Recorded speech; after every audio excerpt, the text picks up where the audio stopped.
तो आप सभी साथियों को बहुत बहुत नमस्कार। आज के इस लेट नाइट सेशन में आपका स्वागत है, अभिनंदन है। आशा करता हूं कि आप सभी शानदार होंगे, ज़बरदस्त होंगे और बेहतरीन तरीके से अपने आने वाले प्रमोशन एग्जाम की तैयारी कर रहे होंगे और हमारे साथ समय निकालकर सीख रहे होंगे, क्योंकि जब भी आपको समय मिलता है तो आप उसमें उसका उपयोग सीखने में करेंगे। तब दो चीज़ें होती हैं, जिस प्रोफेशन में आप हैं उसका कार्य निष्पादन अच्छा होगा, साथ ही साथ वो जो समय का सदुपयोग आप किस हिसाब से करते हैं। आप अगर नॉलेज अभी आपके अंदर आता है तो यकीन मानिए आप के अंदर एक प्रतिभा होती है, एक नई चिंगारी होती है, नई रोशनी होती है। जो समाज के लिए जो जिम्मेदारी आपको मिली है, बैंक ने जो जिम्मेदारी दी है, उसको आप अच्छे से निभा पाते हैं। तो आज आज के सेशन में देखिए बहुत कम साथी जुड़े हैं, लेकिन हम लोग सरल तरीके से सीखने की कोशिश करेंगे कि बेसेल नॉर्म्स क्या है, बेसेल मानदंड जो है क्या कहता है और इसके मूल उद्देश्य क्या हैं और कौन कौन से बेसेल के मापदंड जो हैं, मानक दंड जो हैं हमारे भारत में आए हैं और बैंकों में लागू किए गए हैं। साथ ही साथ हम ये जानने की कोशिश करेंगे कि ये बेसेल जो है इसके क्यों लागू करते हैं, इसके पीछे का उद्देश्य क्या है। तो सभी साथियों को एक बार नमस्कार और आज के सेशन में औपचारिक रूप से स्वागत है। तो साथियों, बेसेल जो मानदंड है, जिसको बेसेल नॉर्म्स कहते हैं, ये बेसेल एक जगह का नाम है और उस जगह पर यह मंथन हुआ था। बैंकों के बारे में चिंता जाहिर की गई थी और उस चिंता के लिए समाधान खोजा गया था। वो जगह थी बेसेल, इसीलिए उस नॉर्म्स को बेसेल नॉर्म्स के नाम से जाना जाता है। तो बेसेल में एक समझौता हुआ जहां पर जो 10 मुख्य कंट्री के जो सेंट्रल बैंक हैं उनके उनके जो सेंट्रल बैंक ने एक समझौता किया। देश की सरकारों ने मिलकर एक समझौता किया, एक मापदंड बनाया, जिसको बेसेल कमेटी ऑन सुपरविजन कहते हैं, BCBS। और ये जो बेसेल नॉर्म्स है, ये सुनिश्चित करता है कि जो भी फाइनेंशियल इंस्टीट्यूशन जैसे कि बैंक हैं, जो पब्लिक से डिपॉजिट लेते हैं और उसी डिपॉजिट को लोन के रूप में, एडवांस के रूप में लोगों को फंडिंग करते हैं, तो ऐसे बैंकों को जो लायबिलिटी पब्लिक से लिए हैं उसको समय पे लौटाना, साथ ही साथ इस व्यवसाय में अप्रत्याशित जो घाटा होगा, जो रिस्क है, रिस्क को मिटिगेट करेंगे, जो खतरा रहेगा, उस घाटे के लिए पर्याप्त पूंजी रखना, ये मुख्य उद्देश्य है।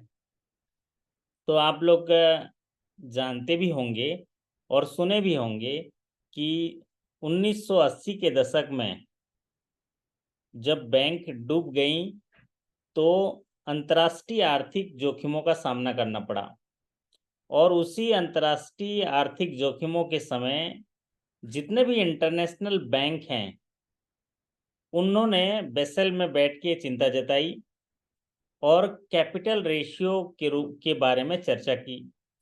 तो 10 मुख्य सेंट्रल बैंक के जो गवर्नर हैं अपनी बैंकिंग सिस्टम में जो मिनिमम कैपिटल रिक्वायरमेंट के जो बात है कि जब भी बैंक लायबिलिटी और उस बिजनेस से होने वाले रिस्क को मिटिगेट करते हैं तो उनको एक मिनिमम पूंजी होना चाहिए ताकि वो जोखिम को बर्दाश्त कर पाएं और बैंकिंग सिस्टम में एक सस्टेनेबल जो ग्रोथ आ पाए, एक स्थिरता आ पाए, बैंकों को मजबूती मिल पाए। इसके लिए उन्होंने एक दस्तावेज जारी किया, उसको बोलते हैं मिनिमम कैपिटल रिक्वायरमेंट, और बेसेल की मानदंड जो है डिसाइड किया गया। तो आज के सेशन में हम लोग कड़ी दर कड़ी पूरा चीज हम लोग जो है पढ़ेंगे। तो साधारण भाषा में बेसेल एक ऐसा मानदंड है जिसकी शुरुआत Bessel committee and banking supervision के द्वारा की गई और बेसेल स्विट्जरलैंड में एक जगह है जहां पर उस समय जो बैंक के गवर्नर मिलकर जो 10 G10 के जो सेंट्रल बैंक के गवर्नर हैं उन्होंने मिलकर ये बैठक की थी और उस पर चर्चा की थी। तो सभी साथी इतना तो जानते ही होंगे, लेकिन अभी और कड़ी दर कड़ी हम आगे चीज़ जानने की कोशिश करेंगे। तो बेसल नाम जिसके बारे में अभी हमने चर्चा की, बेसल नाम्स को बेसल एकॉर्ड्स भी कहा जाता है, और ये एक इंटरनेशनल बैंकिंग जो रेगुलेशन है उसको एक फ्रेमवर्क देता है। बेसल जो है एक इंटरनेशनल बैंकिंग रेगुलेशन को एक फ्रेमवर्क देता है, ताकि जो सेंट्रल बैंक है किसी देश का, वो अपने बैंकों को, बैंकिंग प्रणाली को सुपरविजन कैसे करे, उसका रेगुलेशन कैसे करे, उस पर मार्गदर्शन कैसे करे, उसका दिशा निर्देशन कैसे करे, उन पर किस तरह से निगरानी रखे, और साथ ही साथ बैंकों के रिस्क को कैसे मैनेज कर पाए। तो Basel norms are a set of international banking regulation that provide a framework for the supervision, regulation and risk management of bank। तो बेसल नॉर्म्स क्या है? बेसल नॉर्म्स एक ऐसा मापदंड है, मानदंड है, जो इंटरनेशनल बैंकिंग रेगुलेशन का एक फ्रेमवर्क है, जिससे कि किसी भी देश का केंद्रीय बैंक वहाँ पर के बैंकिंग सिस्टम का सुपरविजन कर पाता है, रेगुलेशन कर पाता है, और उनके रिस्क मैनेजमेंट को देखता है बैंकों की। तो बेसल नॉर्म जो है, इसकी शुरुआत कब हुई थी, आइए अब जानते हैं इस स्लाइड के माध्यम से। बेसल नॉर्म्स जो है ये डेवलप किया गया था BCBS के द्वारा। BCBS मतलब Basel committee on banking supervision. एक कमिटी बनाई गई जो बैंकिंग जो सुपरविजन के ऊपर कमिटी बनाई गई, और वो कमिटी बनाई गई थी बेसल में, और उस कमेटी ने ये बेसल नॉर्म्स जो हैं वो डेवलप किए थे, बेसल नॉर्म्स के बारे में दिशा निर्देश दिए थे। तो ये जो BCBS है, जहां तक फुल फॉर्म में पूछा जाता है BCBS का फुल फॉर्म क्या है, तो उसको बोलते हैं basal committee on banking supervision. तो ये basal committee on banking supervision है, ये एक ऐसा ग्रुप है सेंट्रल बैंक का, मतलब इंटरनेशनल जो बैंक होते हैं, जैसे हर देश का एक केंद्रीय बैंक होता है, जैसे भारत का रिजर्व बैंक है, तो ऐसे ग्रुप ऑफ सेंट्रल बैंक और बैंकिंग सुपरवाइजर जो हमारे RBI है, वो सेंट्रल बैंक है, सुपरवाइजर है, रेगुलेटर है। तो ठीक उसी तरह से अलग अलग देशों के जो सेंट्रल बैंक हैं, उन्होंने ग्लोबली जो फाइनेंशियल क्राइसिस 1980 और 1990s में आए थे, उनसे उबरने के लिए बैंकों के लिए मानदंड तय किए, ताकि बैंकों की जो आर्थिक स्थिति है उसमें स्थिरता लाई जाए और बैंकिंग प्रणाली को मजबूत बनाया जाए। किसी भी विपरीत परिस्थिति में, या बैंक जो लायबिलिटी लिया है और उस लायबिलिटी को, साथ ही साथ उस बिजनेस में होने वाले किसी भी अप्रत्याशित नुकसान को सहने की उनके अंदर क्षमता हो, इसके लिए नीति निर्धारण किया गया बेसल नॉर्म्स में। जिस तरह किसी भी देश में एक सेंट्रल बैंक होता है, जैसे कि भारत में भारतीय रिजर्व बैंक होता है, जो बैंकों के इंटरनल सेटलमेंट को देखता है। सपोज कैनरा बैंक का सेटलमेंट और स्टेट बैंक का सेटलमेंट है ना, इस तरह का इंटरनल बैंक के सेटलमेंट देखता है। अगर इनका कोई डिस्प्यूट हो तो उसको भारतीय रिजर्व बैंक देखता है। जैसे मान लीजिए कैनरा बैंक का चेक है और बैंक ऑफ इंडिया में वो लगता है, और इनमें कोई डिस्प्यूट होता है, अगर इनके कलेक्शन में कोई त्रुटि होती है, तो उस ऐसे सारे सेटलमेंट, इंटर बैंक के जो सेटलमेंट है, उनको रिजर्व बैंक देखता है। ठीक उसी तरह जो देश के बैंक हैं उनका सेटलमेंट जो देखता है वो BCBS है, उसको बोलते हैं basal committee on banking supervision. तो BIS जिसको बोलते हैं बैंक फॉर इंटरनेशनल सेटलमेंट, तो BIS bank for international settlement होता है। तो बेसल एक जगह है स्विट्जरलैंड में, और वहाँ पर basal committee on banking supervision बनाया गया है, जो ग्रुप ऑफ सेंट्रल बैंक्स जो हैं, जो अलग अलग देशों के, वो इकट्ठा हुए और उन्होंने बेसल नॉर्म्स के लिए basal committee on banking supervision बनाया, ताकि जो क्राइसिस आया था, फाइनेंशियल क्राइसिस 1980-1990 में, बैंकें डूब गई थी, तो उनसे बचने के लिए जो भी बैंक के डिपॉजिटर हैं उनका जमा पूंजी सुरक्षित हो, साथ ही साथ बैंक की जो आर्थिक स्थिति है या बैंक की जो देयताएं हैं और बैंक उनके बिजनेस में होने वाले रिस्क के प्रति अपने आप को मजबूत कर पाए, उसके लिए उन्होंने एक नॉर्म्स निकाला और उस नॉर्म्स का नाम दिया उन्होंने बेसल नॉर्म्स। तो अगर हिस्ट्री की बात करें तो बेसल नॉर्म्स जो है, जैसा कि हम लोग अभी पहले स्लाइड में भी डिस्कस किए, कि एक ऐसा फ्रेमवर्क है जिसमें एक इंटरनेशनल रेगुलेशन बनाया गया बैंकों के लिए, जिसका उद्देश्य था कि बैंकों को स्टेबिलिटी और सिक्योरिटी दें ग्लोबल बैंकिंग के लिए, ताकि अगर इंटरनेशनल बैंक में कोई सेटलमेंट की बात हो तो वहां पर उनको जो है उनको डील किया जा सके, उनको जो है ठीक तरीके से उनको सेटल किया जा सके। So the Basel norms are a set of international regulation for bank that aims to ensure the stability and safety of the global banking system. तो बेसल नॉर्म्स को जो BCBS, जिसको Basel committee and banking supervision कहते हैं, उनने develop किया। और ये एक ऐसी कमेटी है जो बैंकिंग सुपरवाइजरी अथॉरिटी और जितने भी देश के सेंट्रल बैंक हैं उनके गवर्नर मिलाकर G10 कंट्री जो हैं उनके गवर्नर और या उनके रेगुलेटर या सुपरवाइजरी अथॉरिटी के साथ मिलकर जो है ये G10 कंट्री के जो देश हैं उनके बैंकों के गवर्नर बैठकर इस कमेटी में बनाए थे, जिसको बोलते हैं basal committee on banking supervision. और इनका जो कमेटी बना था 1974 में बना था, 1974 में बना था। अब 1974 में तो ये कमेटी बना था, ये जानकारी के लिए है, लेकिन धीरे धीरे नॉर्म्स जो है बेसल 1, बेसल 2, बेसल 3 के आधार पर ये उनमें नीति निर्धारण करते गए। तो पहला जो बेसल का एकॉर्ड आया, जो बेसल नॉर्म्स भी जिसे कहते हैं, क्योंकि बेसल नॉर्म्स को बेसल एकॉर्ड्स भी कहते हैं, तो इस बेसल एकॉर्ड की शुरुआत की गई 1988 में। और मुख्यतः बैंकों को कौन कौन से रिस्क का सामना करना पड़ता है? बैंकों को रिस्क का जो सामना करना पड़ता है, मुख्य रिस्क होता है वो है क्रेडिट रिस्क। मतलब बैंकों का मुख्य काम होता है पब्लिक से डिपॉजिट लेना और उसी डिपॉजिट को लोन के रूप में पब्लिक को देना, जरूरतमंद लोगों को लोन देना। तो पहला रिस्क होता है कि जिसको हमने पैसा दिया है, अगर वो पैसा नहीं चुकाया तो क्या होगा? रिस्क क्रिएट होगा। क्या होगा प्रिंस जी? पहला रिस्क क्या होगा प्रिंस जी, बताइए। बैंक में सबसे बड़ा खतरा क्या है? पुष्पेंद्र जी बताएंगे। पुष्पेंद्र जी, बैंक का सबसे बड़ा खतरा जो है क्या होता है पुष्पेंद्र जी?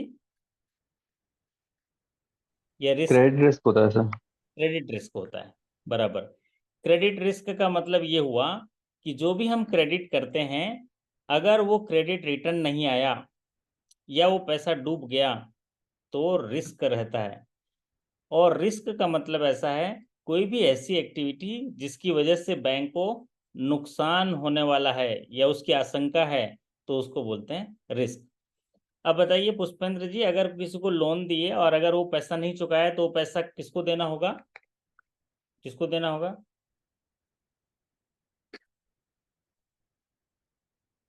वो पैसा देना होगा बैंक को। किसको देना होता है? बैंक को। अगर बैंक तैयार नहीं है, उसके पास अगर कैपिटल ठीक तरीके से मिनिमम कैपिटल रिक्वायर नहीं है, तो बैंक को दिक्कत होगी। तो इसीलिए पहला बेसल एकॉर्ड जब आया, बेसल 1 जिसको कहा गया, इसका इंट्रोड्यूस किया गया 1988 में। और इसको मुख्यतः क्रेडिट रिस्क को फोकस किया गया और उस क्रेडिट रिस्क को देखते हुए बैंकों को एक मिनिमम लेवल ऑफ कैपिटल रखने के लिए कहा गया, जो उनके रिस्क वेटेड एसेट्स के परसेंटेज के आधार पर वो रखना जरूरी था। उतना रखना ही रखना है बैंकों को, तभी जाके वो लोन दे सकते हैं। अगर उनके पास कैपिटल उतना नहीं है तो लोन नहीं देंगे, और अगर लोन देंगे तो सुपरवाइजरी व्यू चालू हो जाएगा उनका। सेंट्रल बैंक उस पर PCA लगा देगा, प्रॉम्प्ट करेक्टिव एक्शन लगा देगा, उस पर सुपरवाइजरी करेगा। तो ये बात कही गई कि जो भी रिस्क होगा क्रेडिट से, उसको मिटिगेट करने के लिए उनको मिनिमम कैपिटल रखना है, ताकि उसमें जो लॉस है उसको एब्जॉर्ब कर सके और रिस्क को कम कर सके। बेसल 1 जो है इंडिया में 1992 में इम्प्लीमेंट किया गया था, जबकि बेसल जो है इंटरनेशनली 1988 में वो इंट्रोड्यूस कर दिया गया था, लेकिन इंडिया में इम्प्लीमेंटेड किया गया था ये 1992 में, और इसको फुली इम्प्लीमेंटेड करते करते ये 1999 तक हो गया। तो ये बेसल वन के बारे में अगर पूछा जाए तो आप कह सकते हैं the first Basel accord was introduced in 1988 and it is focused mainly on credit risk. It requires bank to maintain a minimum level of capital as a percentage of their risk weighted asset to absorb losses and reduce the risk of solvency. It was implemented in India in 1992. तो Basel one की जो शुरुआत की गई थी वो 1988 में, जिसका मुख्य फोकस था क्रेडिट रिस्क पर, कि अगर के कोई बैंक क्रेडिट रिस्क का खतरा रहता है तो उसको मिनिमम कैपिटल मेंटेन करना है, कुछ परसेंटेज उनके रिस्क वेटेड एसेट का, ताकि वो उनके आने वाले लॉस को एब्जॉर्ब कर सके और अपने जो रिस्क है उसको कम कर सके। अब बेसल 2 की शुरुआत की गई 2004 में, तो BCBS के द्वारा बेसल अकॉर्ड 2 की शुरुआत की गई 2004 में, और यहाँ पर जो है 2004 में एक स्कोप को और आगे देखा गया कि और कौन सा रिस्क हो सकता है।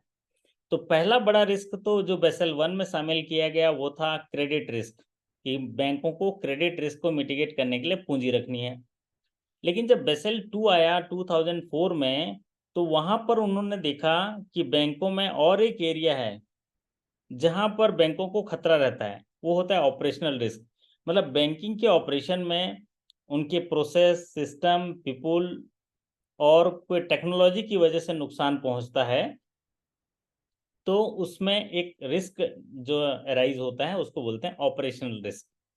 और ऑपरेशनल रिस्क में अगर कोई नुकसान हुआ किसी को तो भी बैंक को भरपाई करनी पड़ती है।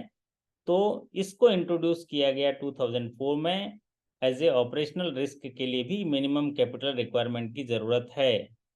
तो इसको मोर सोफिस्टिकेटेड रिस्क असेसमेंट मेथड के माध्यम से इंट्रोड्यूस किया गया कि बैंकों को सबसे बड़ा खतरा तो क्रेडिट का होता है, लेकिन साथ ही साथ एक और है ऑपरेशनल साइड में, कि अगर बैंक का स्टाफ ही मिली भगत करके फ्रॉड कर दिया, या थर्ड पार्टी बाहर से कोई फ्रॉड हो गया, कोई सिस्टम फेल्योर हो गया, तो एटीएम से पैसे जो है अपने आप निकलने लग गए, तो ये सारे ऑपरेशनल जो एक्टिविटीज़ हैं उसकी वजह से अगर बैंक को कोई नुकसान होने की आशंका है, तो वहाँ पर जो रिस्क अराइज होता है उसको बोलते हैं ऑपरेशनल रिस्क।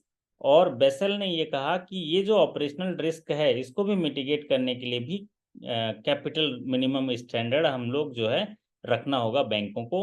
और Basel 2 was implemented in India 2008। तो ये बेसल 2 है। तो Basel 2 was introduced internationally in 2004, expanded the scope of regulation to include operational risk. यहाँ पर ऑपरेशनल रिस्क को शामिल किया गया। और it was introduced more sophisticated risk assessment method. It also allowed banks to use internal risk method to calculate their capital requirement. तो बैंकों को कहा गया कि ऑपरेशनल रिस्क के लिए भी कैपिटल रखने की ज़रूरत है, तो इंट्रोड्यूस किया गया 2004 में, और इंडिया में इम्प्लीमेंटेड हुआ 2008 में। अब आया बेसल 3। तो बेसल 1 जो है 1988 में शुरुआत की गई इंटरनेशनली, इंडिया में 1992 में। बेसल 2 जो है वो किया गया 2004 में शुरुआत की गई इंटरनेशनली, इंडिया में 2008 में इसको शुरू किया गया, इम्प्लीमेंट किया गया। अब बेसल 3 जो इंट्रोड्यूस किया गया 2008 में, ग्लोबली जो बेसल 3 है इंट्रोड्यूस किया गया 2008 में। इसमें एक और रिस्क को शामिल किया गया, एक और रिस्क है जिसको हम मार्केट रिस्क कहते हैं। मार्केट रिस्क को भी शामिल किया गया कि अगर मार्केट में कोई उतार चढ़ाव होता है, मार्केट की वजह से कोई सेटलमेंट की वजह से कोई रिस्क होता है, लिक्विडिटी रिस्क होता है, लिवरेज रेशियो के लिए अगर रिस्क होता है, तो वहाँ पर उसको कैसे मिटिगेट करेंगे, कैपिटल कितना रिक्वायरमेंट करेंगे, ये इसको बेसल 3 में दिया गया। तो 3 तरह के रिस्क हैं और तीनों को देखते हुए बेसल के अकॉर्ड्स नॉर्म्स बनाए गए। बेसल 3 की शुरुआत की गई थी इंटरनेशनली 2008 में, ताकि मिनिमम कैपिटल रिक्वायरमेंट को और स्ट्रेंथन किया जा सके। और बैंकों को जो क्रेडिट रिस्क, ऑपरेशनल रिस्क और मार्केट रिस्क को मिटिगेट करने के लिए मिनिमम कैपिटल रिक्वायरमेंट को किस तरह से उसको कैलकुलेट किया जाए, बैंकों को निर्धारित किया जाए, उसके लिए मानदंड तय किए गए थे बेसल 3 में। तो इसमें एक लिवरेज रेशियो को भी देखा गया कि जो बोरोइंग है या जो उनकी लाइबिलिटी है उसको कैसे वो कैपेबल होंगे उसको पे करने के लिए। तो बेसल 3 का इम्प्लीमेंटेशन जो है वो 2023 में किया गया। कोई साथी जरा चैट बॉक्स में टाइप करके बता पाएंगे बेसल 3 जो है कब से लागू किया गया इंडिया में, इम्प्लीमेंट हुआ?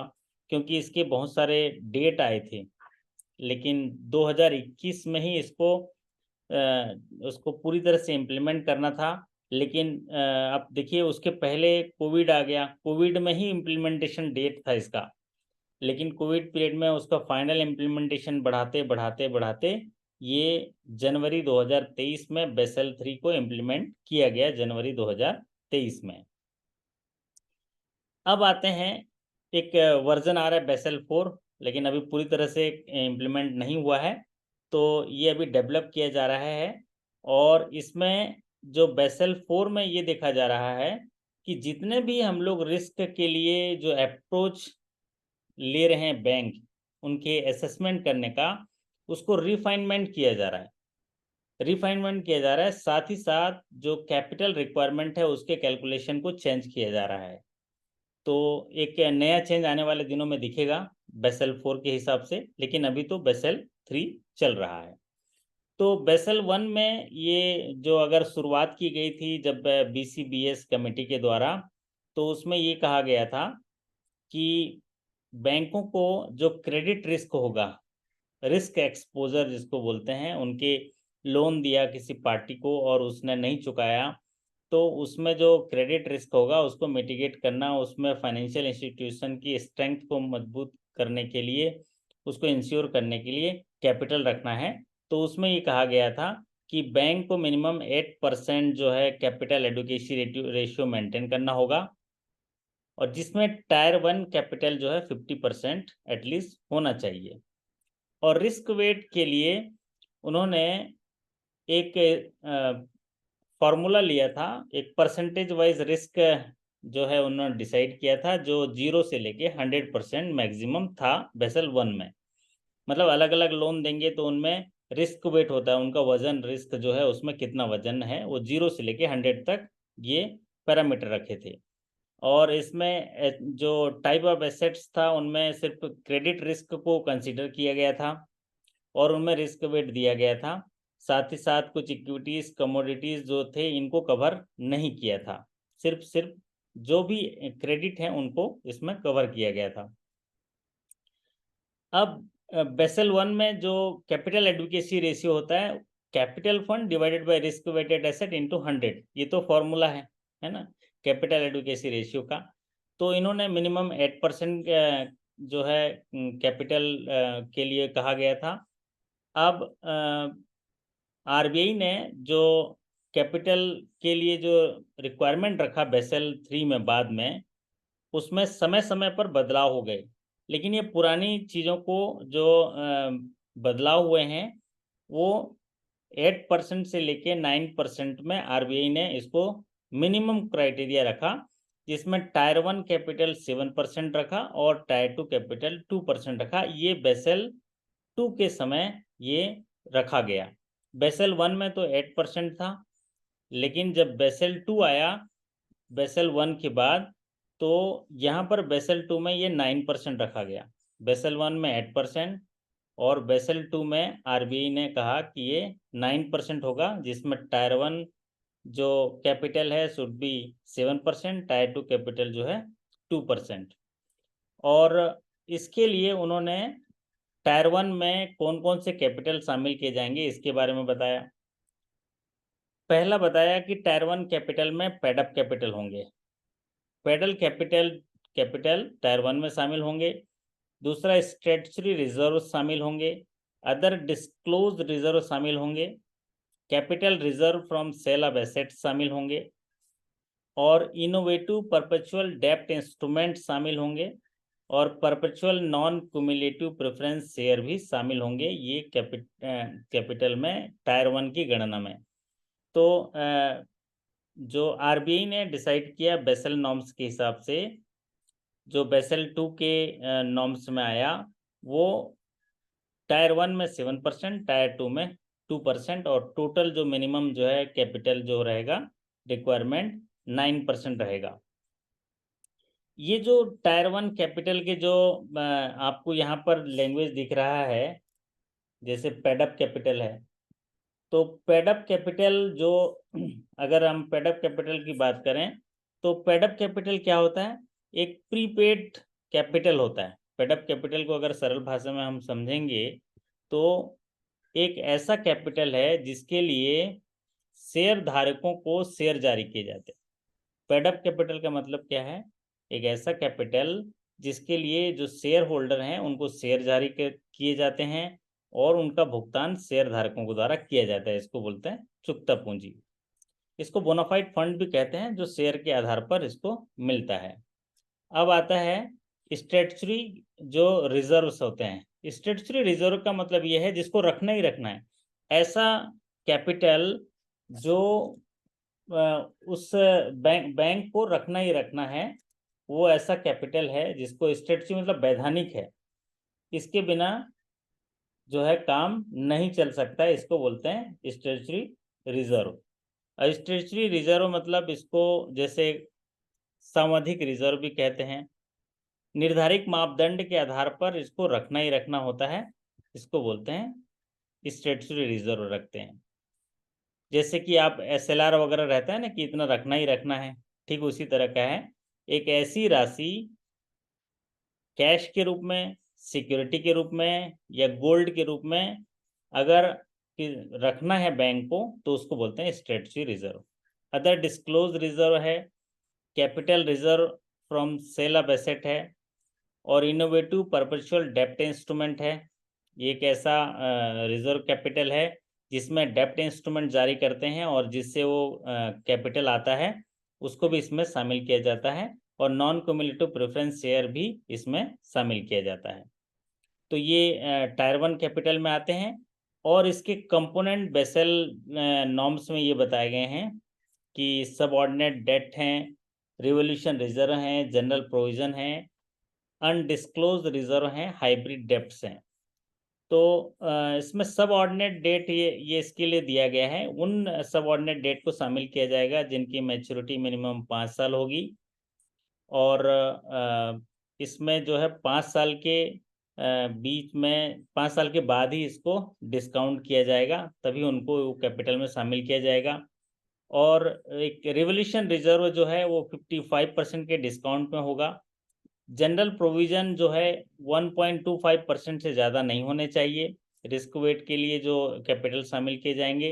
और जो डेप्ट इंस्ट्रूमेंट होंगे, इक्विटी इंस्ट्रूमेंट, हाइब्रिड डेप्ट जो प्रेफरेंस शेयर होंगे, उनकी मैच्योरिटी 15 साल होनी चाहिए, तब जाके उसको कंपोनेंट में सबऑर्डिनेट डेट में शामिल किया जाएगा।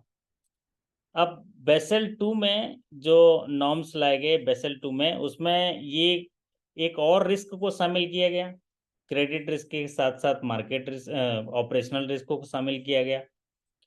और इसमें जो है इसके पिलर डिसाइड किए गए, इसके 3 पिलर बनाए गए, 3 पिलर दिए गए बेसल 2 में।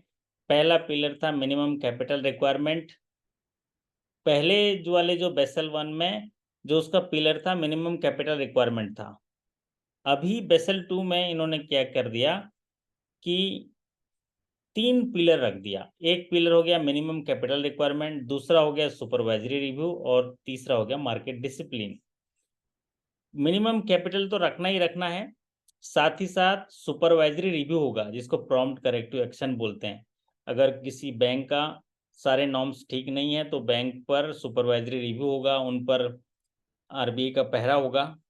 साथ ही साथ मार्केट डिसिप्लिन जो एक पिलर बनाया गया, मार्केट डिसिप्लिन जैसे आप देखे होंगे ना, डिस्क्लोज करते हैं अपने बैलेंस शीट को, अपने बैंक के सारी चीज़ों को डिस्क्लोज कर दीजिए ताकि पब्लिक जान ले कि आपका मार्केट में कितना डिसिप्लिन है, आप क्या क्या चीज़ बता रहे हैं। तो इसको बोलते हैं मार्केट डिसिप्लिन। तो 3 पिलर हैं, ये याद रखने वाली बात है, minimum capital requirement, supervisory review और मार्केट डिसिप्लिन। अब आते हैं टाइप ऑफ एसेट्स में। इसमें जैसे बेसल 1 में सिर्फ क्रेडिट था, अब बेसल 2 में इन्होंने 3 चीज़ों को शामिल कर लिया। एक तो क्रेडिट, क्रेडिट की वजह से कोई रिस्क होता है तो उसके लिए भी कैपिटल रखेंगे। साथ ही साथ अगर ऑपरेशनल रिस्क है, ऑपरेशनल एक्टिविटी की वजह से कोई नुकसान पहुंचता है तो उसके लिए भी कैपिटल रखेंगे। और मार्केट रिस्क आते हैं, मार्केट में उतार चढ़ाव की वजह से अगर कोई खतरा होता है, कोई रिस्क होता है तो उसके लिए भी कैपिटल रखेंगे। तो 3 दायरा हो गया, इसीलिए यहाँ पर 3 के जो पिलर भी लगाए गए, मिनिमम कैपिटल भी होगा, सुपरवाइजरी रिव्यू भी होगा और मार्केट डिसिप्लिन भी होगा।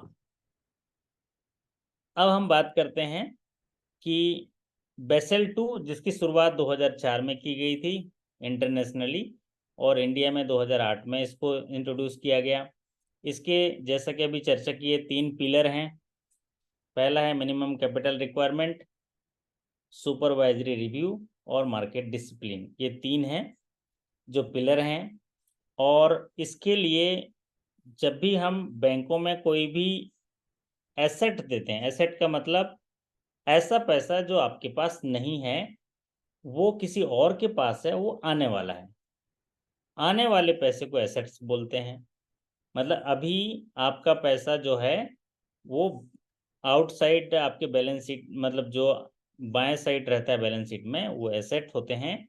और वो सारे एसेट्स जो होते हैं वो आने वाले पैसे होते हैं, उनमें आय भी अर्जन होता है, तो उनको बोलते हैं एसेट्स।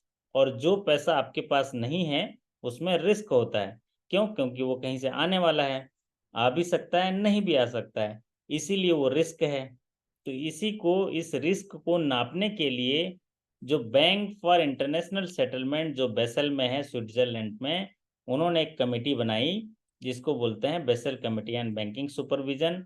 और उन्होंने ये पिलर दिए बेसल 2 के लिए कि बैंकों को ये जो खतरे हैं, मार्केट रिस्क, ऑपरेशनल रिस्क और क्रेडिट रिस्क, जिसमें सबसे प्रमुख है क्रेडिट रिस्क, फिर ऑपरेशनल रिस्क, फिर मार्केट रिस्क, ये 3 रिस्क को मिटिगेट करने के लिए ये मिनिमम कैपिटल रखना होगा, साथ ही साथ सुपरवाइजरी रिव्यू करना होगा और फिर उसके बाद मार्केट में डिसिप्लिन भी रखना होगा।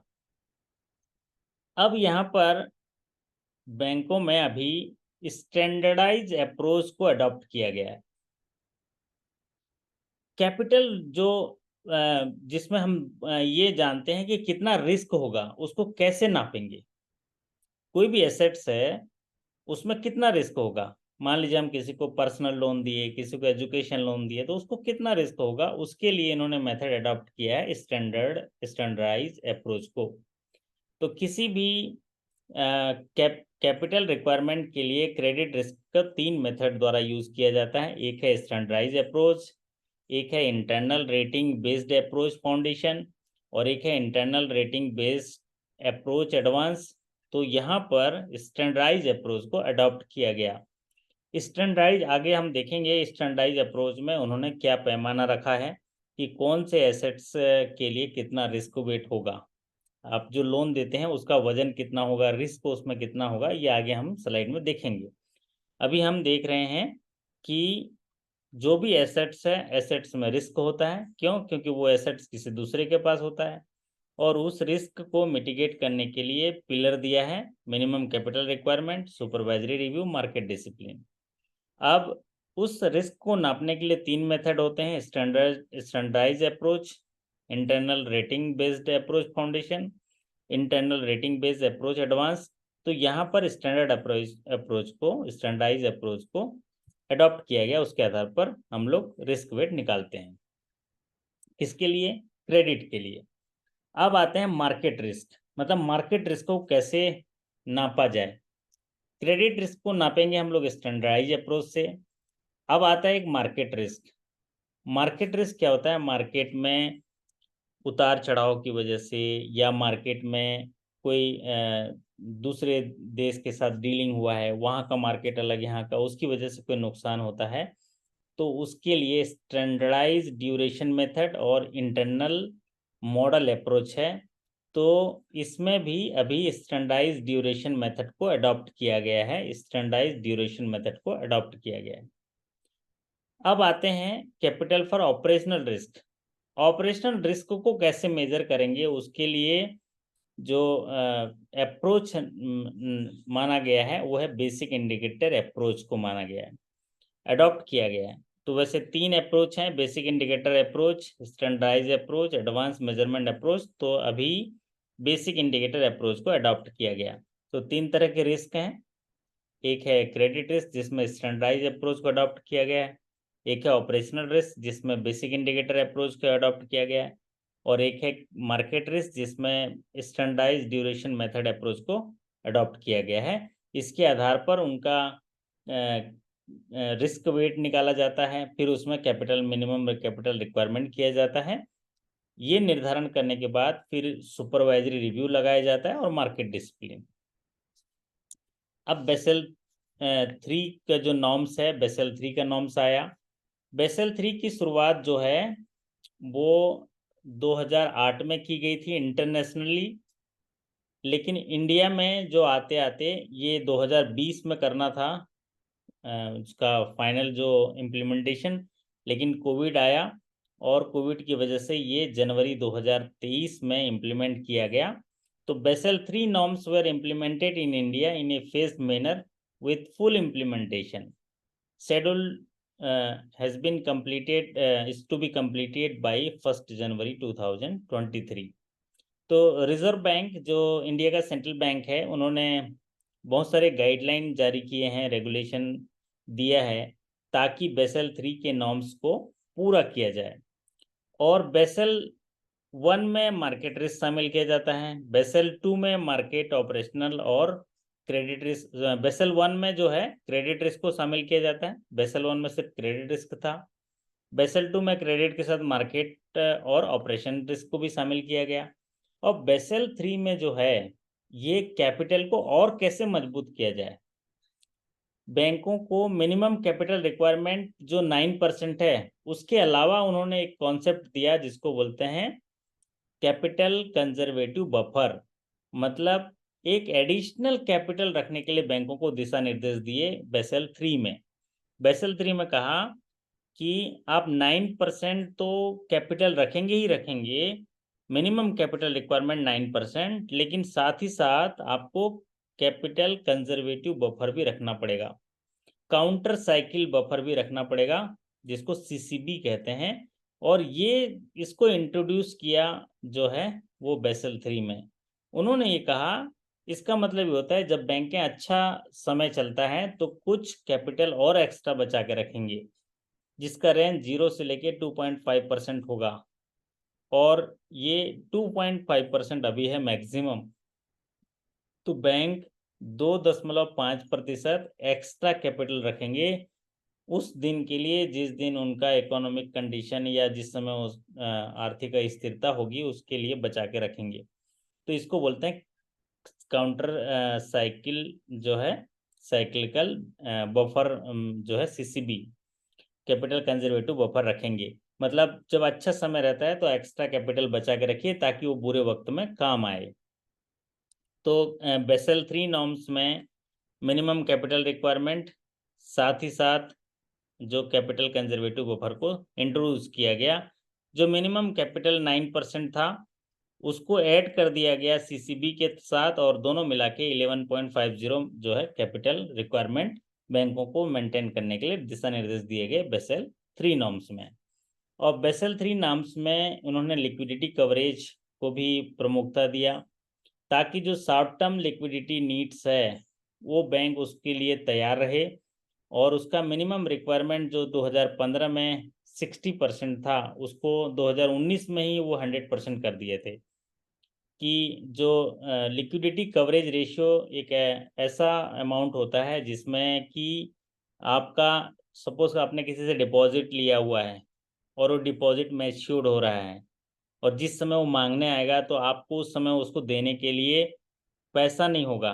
तो वो पहले 2015 में क्या था, मान लीजिए 100 रुपये का मैच्योरिटी हो रहा है और अभी आपके पास उसका कवरेज अगर 60% है तो भी अलाउ था। लेकिन आज ये कहा गया है एसेट लायबिलिटी मैनेजमेंट आप ऐसा करिए कि जो लिक्विडिटी कवरेज रेशियो है, मान लीजिए आपका अगले साल 100 करोड़ मैच्योर हो रहा है, तो आपके पास उसको देने के लिए आपके पास जो है लिक्विडिटी 100% होनी चाहिए।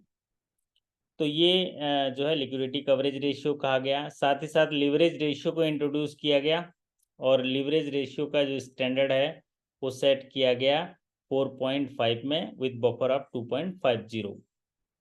लिवरेज रेशियो जो होता है वो होता है कि आप किसी भी जो शॉर्ट टर्म जो आपकी देयताएं हैं उसको कैसे पूरा कर पाओगे, और जो आप बाहर से पैसा लिए हो, बाहर से पैसा लिए हैं ना, हम लोग पब्लिक से पैसा लिए हैं, तो उसको देने के कितना ले सकते हैं और उसको समय पर कैसे चुका पाएंगे, ये लिवरेज रेशियो दिखाता है। लिवरेज रेशियो का मतलब क्या है कि आपके पास जो उपलब्ध साधन हैं वो किस लेवल तक हैं, वो लिवरेज रेशियो कहलाता है। और वो इस बात को दिखाता है कि आप अपने पास कितना पूंजी रखे हैं, उसका कितना हिस्सा आप बाहर से ले सकते हैं। ये रखा गया है कि अगर आपके पास 1 रुपया का पूंजी है तो आप बाहर से कितना गुना पूंजी ले सकते हैं। क्यों? क्योंकि जो बाहर से पैसा लिए हैं उनको लौटाना भी पड़ेगा, इसलिए लिवरेज रेशियो को निर्धारित किया गया। और तीसरा बात कहा गया डिस्क्लोजर रिक्वायरमेंट, जिसको मार्केट डिसिप्लिन के तौर पे भी देखेंगे। तो जो डिस्क्लोजर रिक्वायरमेंट है उसमें ये बात कही गई है कि भारतीय रिजर्व बैंक ने जितने भी बैंक्स हैं, जो रेगुलेटेड एंटिटीज़ हैं, उनको कहा है कि रेगुलर इंटरवल में उनके capital adequacy ratio, liquidity position, risk management practices, इनको जो है वो ट्रांसपेरेंसी के साथ जो है उजागर करे, जो है डिस्क्लोजर करे, ताकि पब्लिक को उनको पता हो बैंक के बारे में, बैंक की आर्थिक स्थिति के बारे में पता हो। इसको बोलते हैं मार्केट डिसिप्लिन। तो अभी तक हम लोग 3 नॉर्म्स पढ़े। बेसल 1 की शुरुआत की गई थी 1988 में, जो इंडिया में 1992 में इम्प्लीमेंट किया गया। क्रेडिट रिस्क को देखते हुए मिनिमम कैपिटल रिक्वायरमेंट 8% रखी गई। बेसल 2 की शुरुआत इंटरनेशनली 2004 में की गई, इंडिया में 2008 में इम्प्लीमेंट हुआ। मिनिमम कैपिटल वहाँ 9% रखा गया। साथ ही साथ बेसल 1 में जहां क्रेडिट रिस्क के लिए कैपिटल रखना पड़ता था, बेसल 2 में क्रेडिट, ऑपरेशन और मार्केट के लिए रखा गया। फिर बेसल 3 की शुरुआत की गई, जिसको और रिफाइन ट्यून किया गया जो कैपिटल रिक्वायरमेंट है, और उसको कैपिटल रिक्वायरमेंट जो 9% था उसी में एडिशन करना पड़ा कैपिटल कंजर्वेटिव बफर पे, काउंटर साइक्लिकल बफर जो 2.5% एक्स्ट्रा रखना है, ताकि जो है बुरा समय आए तो बैंक और मजबूत हो पाए, उनका देयताओं को पूरा करने की उनकी सक्षमता बढ़े। बेसल 3 का जो नॉर्म्स है उसमें मिनिमम कैपिटल 9% होगा और टायर 1 कैपिटल 7% होगा, टायर 2 कैपिटल जो है वो 2% होगा। साथ ही साथ कैपिटल कंजर्वेटिव बफर जो है 2.5% होगा रिस्क वेट का। तो कुल मिलाकर 11.5% जो है उनके पास कैपिटल होना चाहिए, ये बेसल 3 के हिसाब से। कॉमन इक्विटी जो है वो 9% रिस्क वेट का होगा, लेकिन जो टोटल CRAR, जिसको capital to risk weighted asset ratio कहते हैं, वो 11.50% रखा गया बेसल 3 के अनुसार। तो बेसल 3 में जो शामिल किया गया, नई चीज शामिल की गई।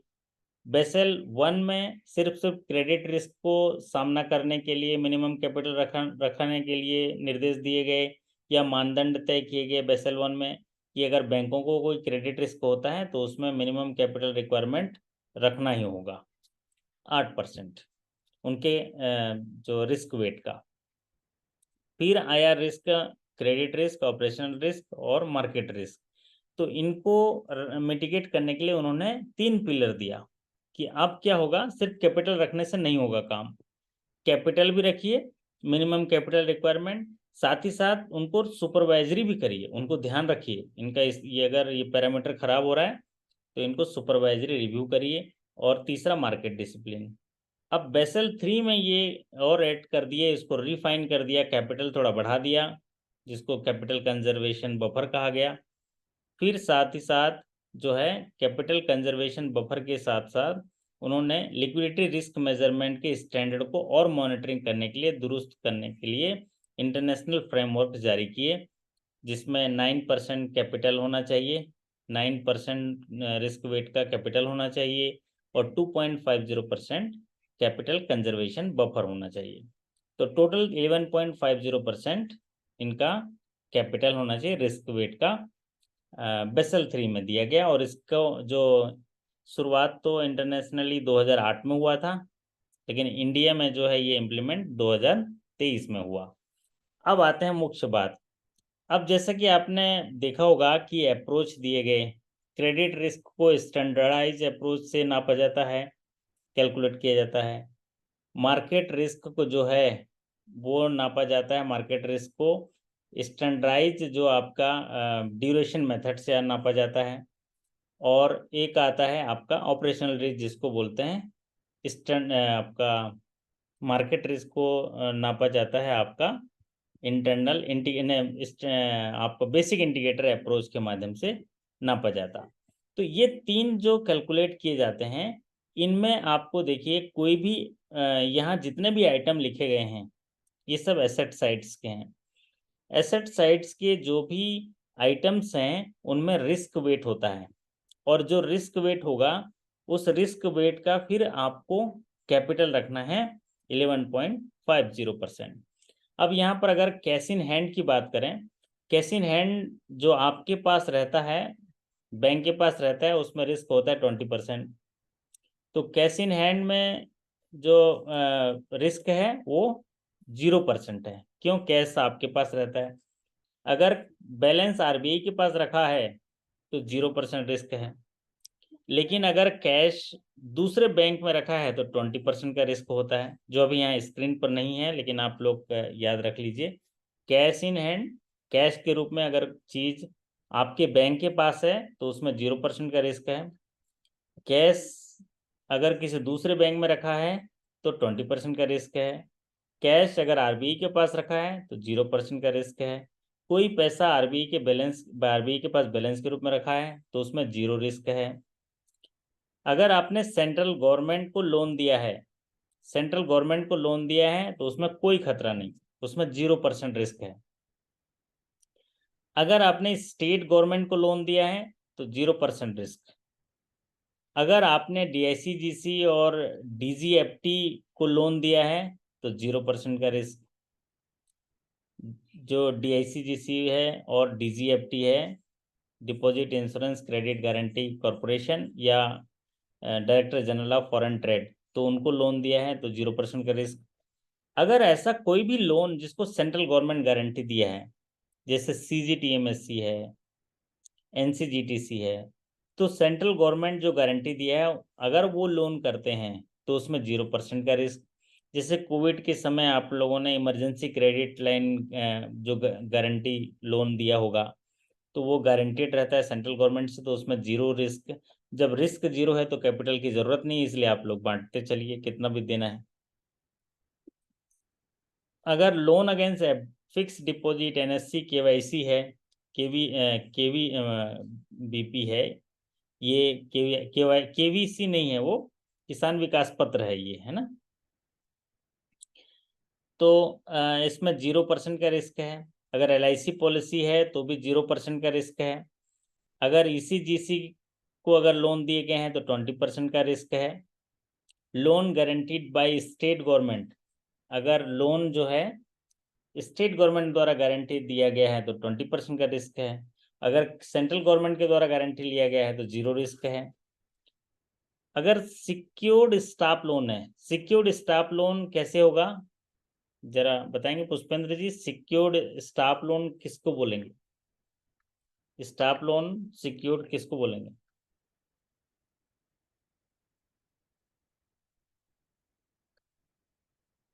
सिक्योर्ड स्टाफ लोन ऐसे बोलते हैं जैसे कि हाउसिंग लोन है, स्टाफ हाउसिंग लोन, ऐसा लोन जो secured by tangible assets, property से सिक्योर्ड है, तो उसको सिक्योर्ड स्टाफ लोन बोलते हैं।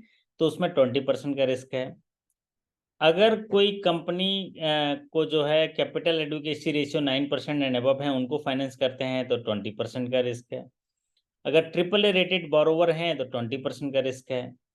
अनसिक्योर्ड स्टाफ लोन है, जैसे आप ओडी लेते हैं, पर्सनल लोन लेते हैं, व्हीकल लोन लेते हैं, तो अनसिक्योर्ड स्टाफ लोन होते हैं, वो 75% रिस्क है।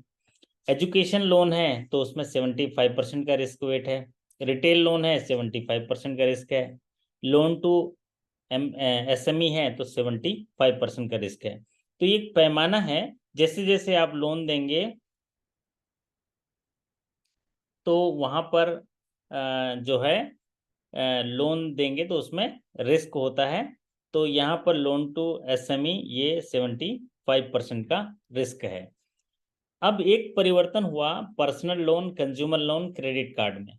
तो जो पर्सनल लोन है इसमें रिस्क वेट पहले 125% था, जिसको कम करके 100% किया गया। ये कोविड टाइम में ही किया गया, 2020-21 में किया गया।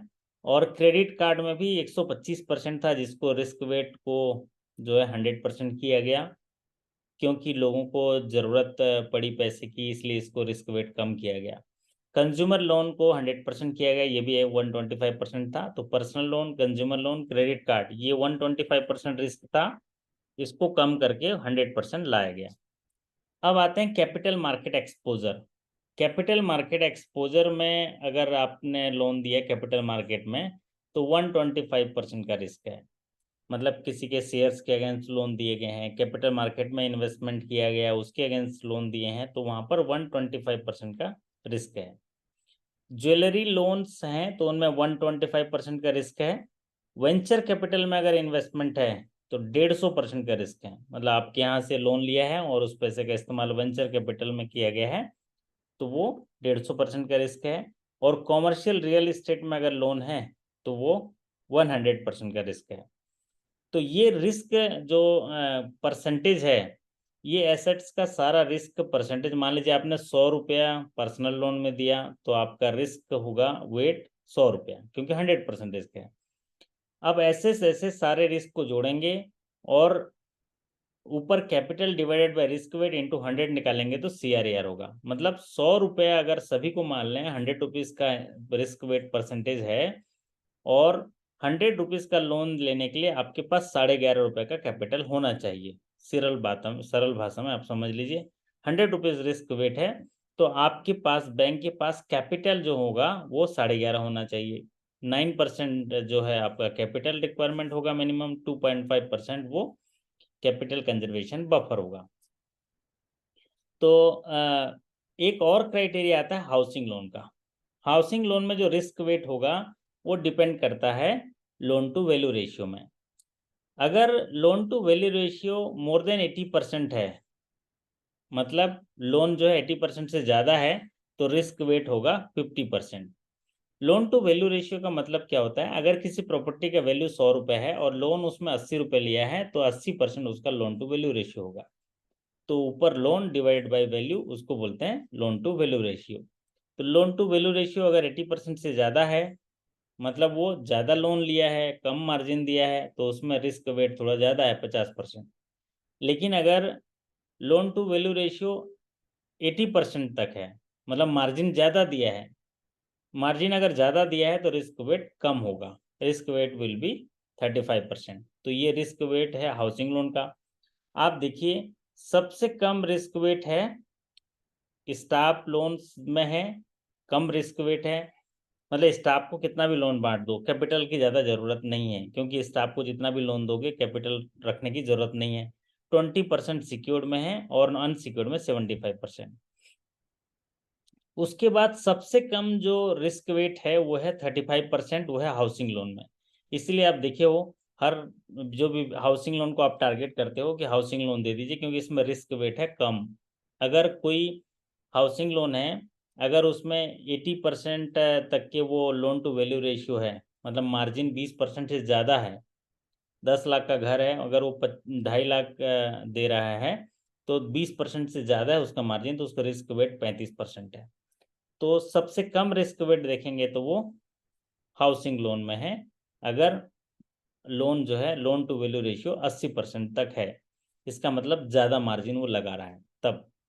उसके बाद 50% है, फिर उसके बाद रिटेल में है 75%, फिर उसके बाद पर्सनल लोन में 100%, फिर उसके बाद होता है क्रेडिट कार्ड में 100%, फिर ज्वेलरी में 124%, वेंचर कैपिटल में 150%।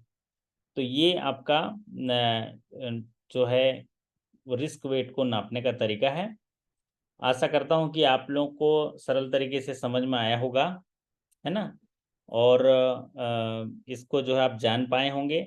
अगर समरी के तौर पर देखेंगे तो बेसल एक ऐसी जगह है जहाँ पर विभिन्न देशों के सेंट्रल बैंक के जो गवर्नर हैं उन लोग बैठ के बैंकों की स्थिति पर चिंता जताए, चिंता के साथ साथ उन्होंने चिंतन किया, और चिंतन करते हुए बैंक के मजबूती के लिए, उनकी आर्थिक स्थिति को मजबूत बनाने के लिए जो बैंक के खतरे होते हैं उनको कैसे मिटिगेट किया जाए उसके लिए उन्होंने नीति निर्धारण किए, जिसको बेसल मानदंड कहते हैं।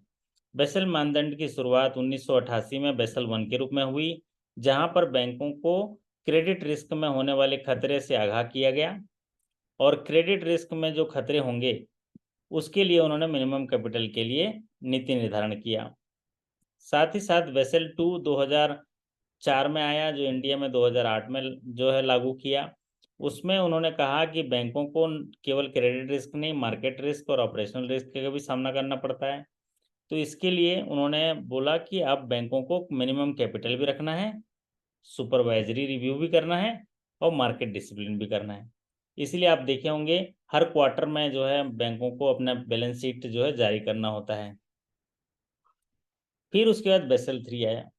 बेसल 3 में कहा गया मिनिमम कैपिटल रखना है, उसको फाइन ट्यून करेंगे और थोड़ा ज़्यादा रखेंगे, कैपिटल कंजर्वेशन बफर रखेंगे, साथ ही साथ लिक्विडिटी जो रिक्वायरमेंट असेसमेंट है उसको भी बढ़ाया गया, और जो है इसमें उनके लिवरेज रेशियो पे भी काम किया गया, तो और फाइन ट्यून किया गया बेसल 3 में।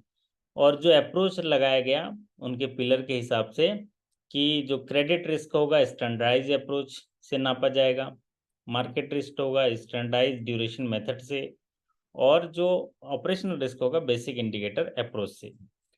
और फिर आखिरी में हम लोगों ने देखा कि कौन कौन से एसेट में कितना कितना रिस्क है।